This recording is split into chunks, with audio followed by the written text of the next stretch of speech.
There is a deep reason you were made. The probability of you being alive is 1 in 10 with 2.7 million zeros behind it. And maybe you've been searching, scrolling, trying to figure out why you're here, trying to figure out truth. We are living in a generation where the suicide rate is out of control, anxiety is through the roof, and maybe you do not know your next step in life. Or maybe you think you know, or maybe you've hit a wall of existential crisis. And I'm a part of this generation looking for answers, and I think I've come to the conclusion in answering the question of why we are here.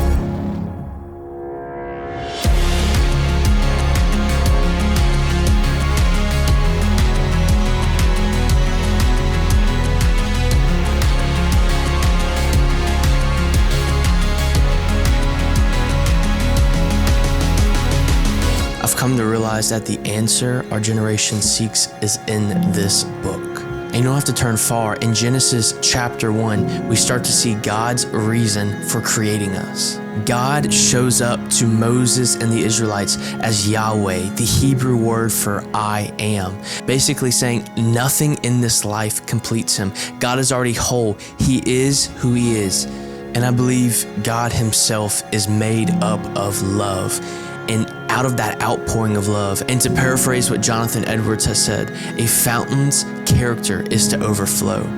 So right there, Genesis chapter 1, let there be light. And then skip down to verse 26, let us make man in our image. So we are to be made in the likeness of God. And then God says to us, be fruitful and multiply. Fill the earth and subdue it. It can be a whole lot of things. We can see God's authority being placed on us. We can see God's mandate to go and send out. But the clearest picture I see is God is calling us to create. I see this journey of creating into 3 parts: what we create, how we create, and why we create. And so the first part, what we create, starts with a story by J.R.R. Tolkien, who wrote the best-selling novel series, Lord of the Rings. Back when he was trying to write this series, he planned out for decades what he was trying to write, and he stumbled onto writer's block. To get him out of this writer's block, he actually wrote this short story. And so this short story follows this man named Nigel, and he's a painter, and he has this ambition to paint this beautiful, beautiful, beautiful, huge tree. But along his life, he knows he's supposed to be taking a journey, which is a metaphor for death. But all along the way, he keeps getting interrupted by his neighbor, his townspeople, different things in his life keeps him from finishing this painting. He's the type of person that obsesses over little details. And so come to find out, by the end of his life, his ambition was this large tree, but all he had was this very beautiful leaf. And so you may ask, as children of God, as people on the earth, as creatives, what are we creating? We are creating leaves, just like Nigel. And in this life, I feel like we just get so anxious to be the next thing. The things that social media is pushing out is to be the next big thing, to have it all together. But what we come to realize is what we are called to create is something, yes, ambitious, but it's a part of a bigger story. And so at the end of the story with Nigel, he is in the afterlife on a train. And once he gets off the train, he steps into a meadow, and in the middle of a meadow was the tree that he imagined, more beautiful than ever. And that's what I believe, that as children of God, as people that are following Jesus, we are going to imagine that beautiful tree. And in this life, we may only get a leaf, but I believe that if we keep going, keep painting, keep pressing through, we'll see that it wasn't in vain. Okay, so great. We have these leaves, and I know we're all part of this bigger story, and we're painting this tree, and it may all sound kind of crazy right now, but how do we do it? And I love Genesis chapter 1 because I feel like it brings the blueprint. God, in the story of the Bible, if you don't know this, he shows up with different names. His people call him different names, and we get to call God by many different names.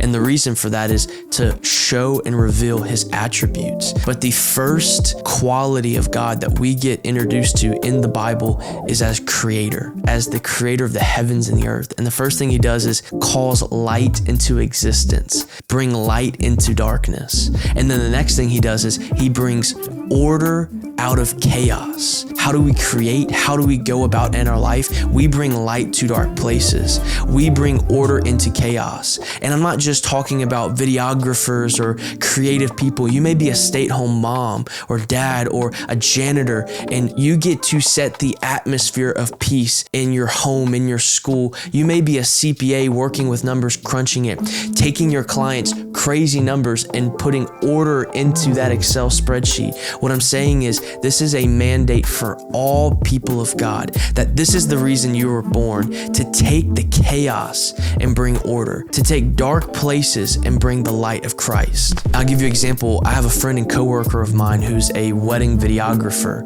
Weddings are absolutely crazy, especially if you're working one. I've had the pleasure of working alongside of him on these jobs, and these days are absolutely hectic, but he is so skilled and has done this enough. No matter what is thrown at him, he gets the job done. And at the end of the day, he's recorded this beautiful, beautiful day. And then in several months down the line, he creates a beautiful video capturing their day. That's just a great example of taking a chaotic day and bringing order. And so even seeing all these things, what makes us wake up and do it? What gives us that drive? And I believe if we get the heart of God, it will give us that drive. So why do we create? Ephesians 2:10 sums it up the best. It says, "For we are his workmanship, created in Christ Jesus for good works, which God prepared ahead of time for us to do." Now, workmanship, and it's translated multiple different ways in different translations, but in the Hebrew, it can mean poem or beautiful poem. We are God's beautiful poem. That's how he sees us. So we get to create because of the love that God has for us. That his love is actually the power and the sanctifying work on our heart. Now, we have a choice. In Genesis, it also talks about a group of people building a tower to build to the heavens. And the line they say is, we are going to build to make a name for ourselves. And the late Tim Keller said this in a book that I absolutely love. We either get our name, our defining essence, security, worth, and uniqueness from what God has done for us and in us, or we make a name through what we can do for ourselves. Why do we create? We create for his name, for his glory. That is the most satisfying thing we can do. The TikTok game, the influencer game, the things that we do in this life, maybe climbing the corporate ladder or looking the best on social media, it's exhausting. It's a rat race we were not made to do. We were made to have authority over the earth, first and foremost, but now as Christians, we are called to bring light into darkness, to bring order out of chaos. And there's been so many times that my God-given gifts have been a temptation to be used in the wrong direction. And there is a gift, I know there is, each and every person has a gift, a talent, something that you do that no one else can do, that God has given you. And I pray that you would lean into that. Remember, you are his beautiful poem, still being written line by line. We are created to create. Love you.